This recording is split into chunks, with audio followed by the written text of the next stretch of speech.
दोस्तों आज की कहानी है, लेकिन बेटा तेरी भाभी तो एक नंबर की कायल है। दोस्तों कहानी शुरू करने से पहले अगर आपने चैनल को सब्सक्राइब नहीं किया हो तो कर लीजिए ताकि आपके पास पहुंचे हर नया वीडियो। सुरमिया ने जैसे ही कमरे में कदम रखा उसने देखा उसकी माँ कांति अपनी जेठानी देवरानी और नंदों के साथ बातों में पूरी तरह से मशगूल थी। और बातों का मुख्य मुद्दा क्या था? अभी कुछ ही दिनों पहले ब्याह कर आई उसकी भाभी नूतन और उसकी ढेर सारी बुराइयां। कांति बड़े रोज पूर्वक अपनी बहू की बुराई में मस्त थी और साथ बैठी ताई जी, बुआ जी और सासी जी आग में घी डालने जैसा काम कर कर के खूब मजे ले लेकर उस बुराई को सुन रही थी। कानों में कांति के शब्द तो सुरमिया के पड़ ही गए। अब क्या बताऊं आप लोगों को, नूतन का तो मुझको कुछ समझ में ही नहीं आता। हर काम अपनी मर्जी से करती है, कुछ टोको भी तब भी नहीं मानती। मेरे तो सचमुच ही भाग्य फूट गए ऐसी निकम्मी बहू पाकर। आप लोग बहुत भाग्यशाली हो जो बिना सुसप्पड़ वाली बहुएं मिली है। और भी जाने क्या क्या कहना चाह रही होगी उसकी। सुरमिया को सचमुच उस समय अपनी माँ के ऊपर गुस्सा तो बहुत ज्यादा आई, लेकिन वह उल्टे पाव ही वापस कमरे के बाहर चली आई। सुरमिया के पापा 3 भाई और 2 बहनें थी, तो उसके सबसे बड़े ताऊ के पोते का अन्नप्राशन संस्कार का उत्सव था और उसी में सभी पारिवारिक सदस्य वहां पर आए हुए थे।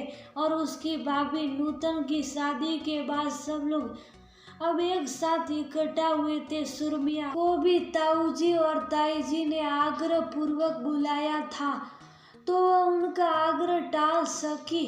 उसके मम्मी पापा भी आए थे और मम्मी ने ही बताया कि उसके भैया रानू को ऑफिस से छुट्टी नहीं मिली, तो वह नूतन को साथ लेकर शाम को आएगा। क्योंकि उसकी भाभी नूतन भी नौकरी करती थी, तो उसने भी शाम को रानू के साथ आने का ही निर्णय लिया। अभी कुछ ही महीनों पहले उसके भैया रानू की शादी नूतन के साथ हुई थी।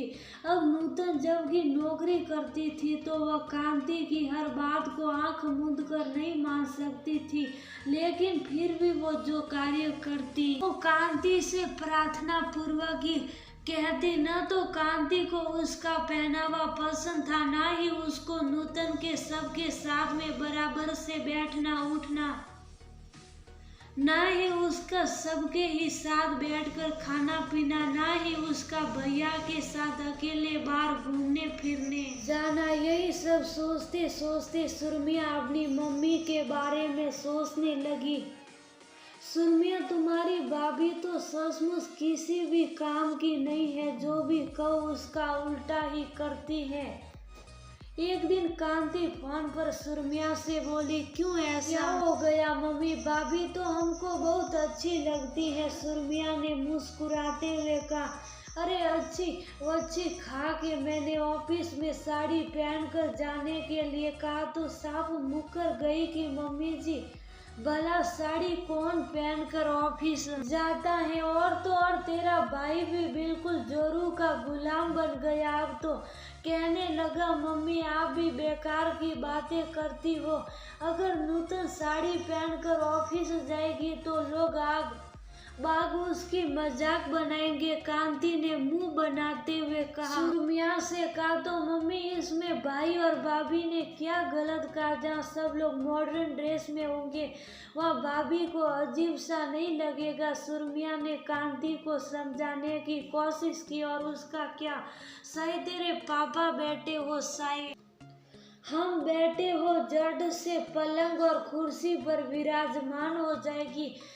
कोई छोटे बड़े का लिहाज रह ही नहीं गया। जैसे हमारे जमाने में मजाल किया जो बड़े लोगों के बराबर में बैठ जाओ, टाट का बोरा लेकर जमीन पर बैठना पड़ता था। कांति फिर से मुस्कुराते हुए बोली, क्या हो गया आपको? आज जमाना बदल चुका है, जमाने के साथ चलना सीखिए। हमारी अप टू डेट भाभी टाट का बोरा लेकर जमीन पर बैठेगी। आपका तो सचमुच दिमाग खराब हो गया है। सुरमिया थोड़ा सा गुस्सा कर बोली, अरे मैं कब कह रही कि वह टाट के बोरे पर बैठे। दरी ले ले, क्या जरूरी है कि बड़ों के बराबर में बैठा जाए।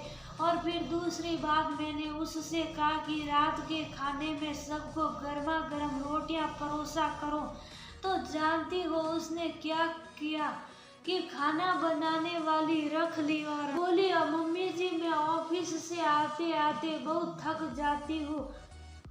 महाराजिन की वजह से मुझको भी गरम रोटियां खाने को मिल जाएगी।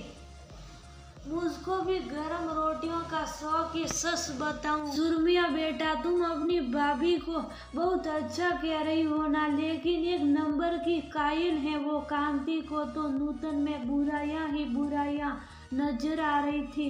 मम्मी ये तो और भी अच्छी बात है कि आपको दोपहर के खाने में भी आराम हो जाएगी। हाट से बैठकर आप भी गर्मा गर्म खाने का आनंद लीजिए। सुरमिया ने हंस कर कहा, तुमको तो अपनी भाभी में कोई बुराई नजर ही नहीं आ रही। अभी परसों की ही बात है, शाम को ऑफिस से दोनों मियाँ बीवी आए और पिक्चर देखने के लिए चले गए। मुझको तो कुछ भी समझ में नहीं आता, पता नहीं कैसी बहू भगवान ने हमको दी है। दुनिया भर की बहुएं देखो कैसे दबलस कर रहती हैं। देखने में लगता है कि वो बहुएं हैं, लेकिन हमारे तो नसीब ही खोटा था। और तो और मेरा बेटा भी अपने वंश में कर लिया। कांति ने जीभ को तालू से लगाकर शीशे की आवाज निकालकर खिसियाते हुए कहा, मम्मी सचमुच आपने हद कर दी। अब भाभी भैया के साथ घूमने नहीं जाएगी तो किसके साथ जाएगी?